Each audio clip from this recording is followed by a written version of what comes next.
Bienvenidos todos al podcast de Mundo Valor.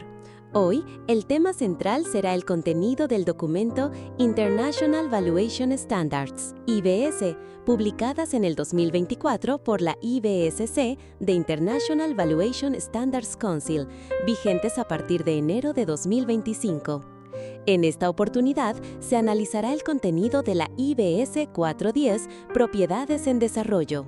El audio que a continuación escucharán proviene del análisis del documento realizado con las herramientas NotebookLM de Google y Google AI Studio.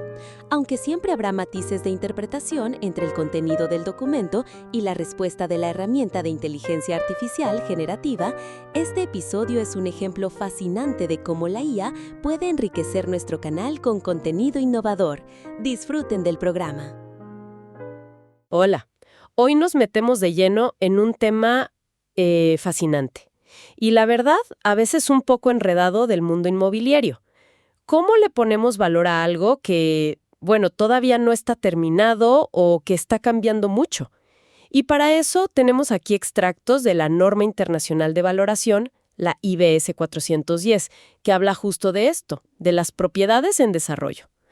La idea es entender bien qué son, ¿por qué valorarlas es tan particular? ¿Y cuáles son los puntos clave según esta norma? Exacto. Se trata de entender cómo se mide el valor de algo que o no está acabado o está en plena transformación, ¿no? Puede ser un terreno que se empieza a urbanizar, un edificio a medio construir o incluso uno viejo que se está renovando por completo.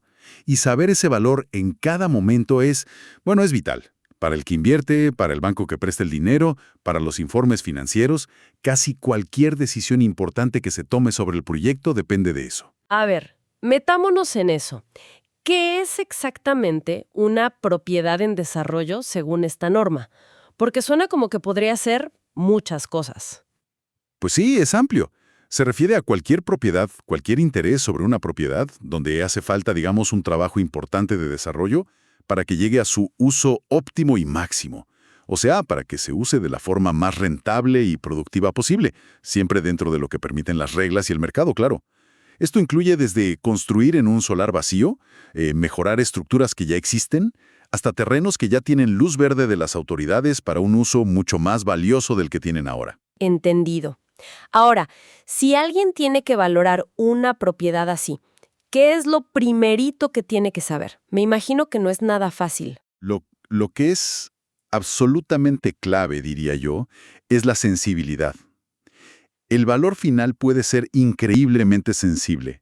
Cambios muy pequeños en las estimaciones que haces al principio pueden tener un efecto enorme. Por ejemplo, un pequeño aumento en lo que crees que te va a costar la construcción o una pequeña diferencia en los ingresos que esperas cuando esté todo terminado. ¡Pum!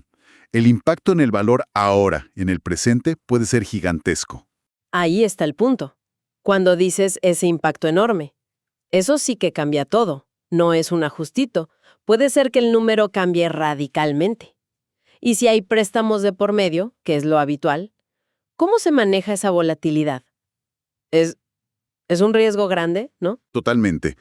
Por eso la norma insiste mucho en que el evaluador tiene que ser súper explícito.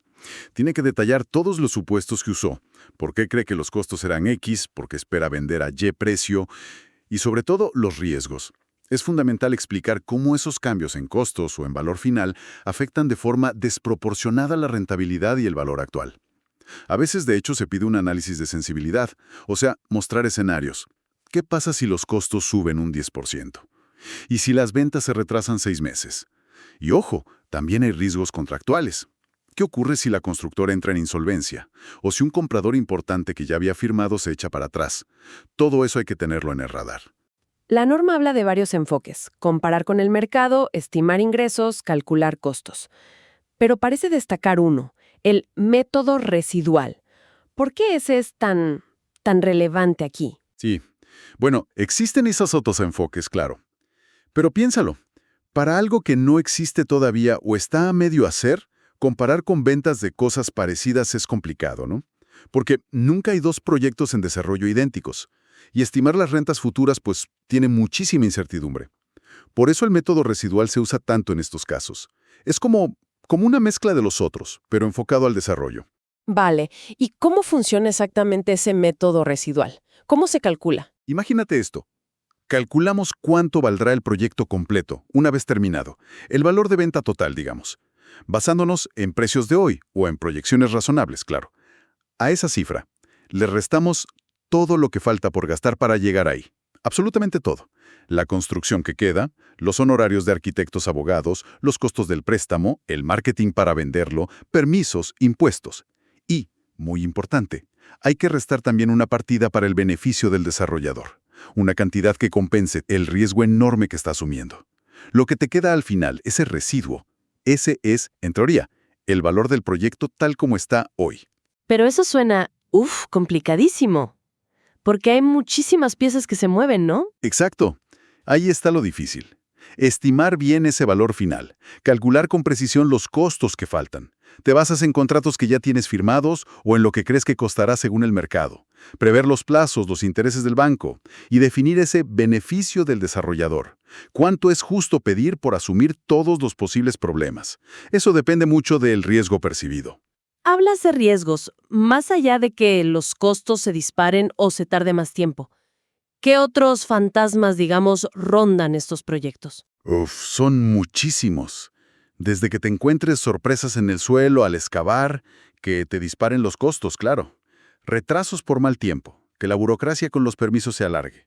Cambios en las normas, imagínate, que de repente te pidan nuevas cosas ambientales o sociales, los criterios ESG que ahora se miran tanto.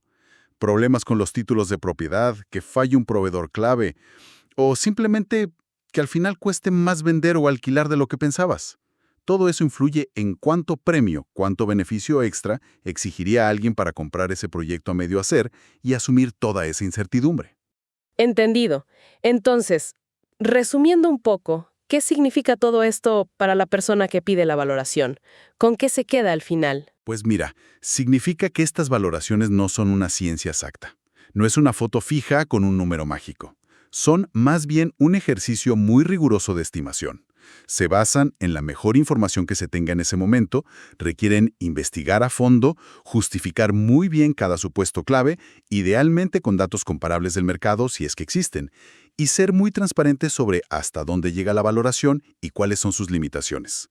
La IBS 410 lo que busca es poner un marco, un estándar, para que estas valoraciones tan complejas sean creíbles y útiles. Por ejemplo, si es para un préstamo, la norma recomienda usar al menos 2 métodos distintos. Y siempre, decir tanto el valor como está ahora mismo, como el valor como propuesto, o sea, terminado. Me queda clarísimo. Valorar propiedades en desarrollo es como un equilibrio muy delicado entre esa visión de futuro, lo que se espera conseguir, y los riesgos bien presentes, ¿no? Y el método residual es como la herramienta que intenta medir esa tensión. Exactamente. Así es. Y cada pequeña pieza de ese rompecabezas, desde cuánto cuesta el cemento hasta cómo de rápido se venden los pisos, cuenta muchísimo. Por eso es tan importante que las estimaciones se basen en datos de mercado lo más actuales posible y no solo en los planes, a veces demasiado optimistas, del principio. Y esto nos deja pensando. Si ya es complejo manejar todos estos riesgos que más o menos se pueden prever, ¿cómo podría un evento totalmente disruptivo, algo que nadie vio venir, no sé, una tecnología que cambie radicalmente la construcción o una crisis económica súbita que no estaba en ningún análisis? ¿Cómo podría algo así alterar no solo el valor, sino la lógica misma, la viabilidad de seguir con un proyecto a medio construir? Es algo para reflexionar sobre la naturaleza real del riesgo a largo plazo, ¿no? Gracias por acompañarnos en este episodio del podcast de Mundo Valor. Si les ha gustado lo que han escuchado, no olviden darle like, suscribirse y compartir este podcast con sus amigos y colegas. Esperamos verlos nuevamente en nuestro próximo episodio. Hasta la próxima.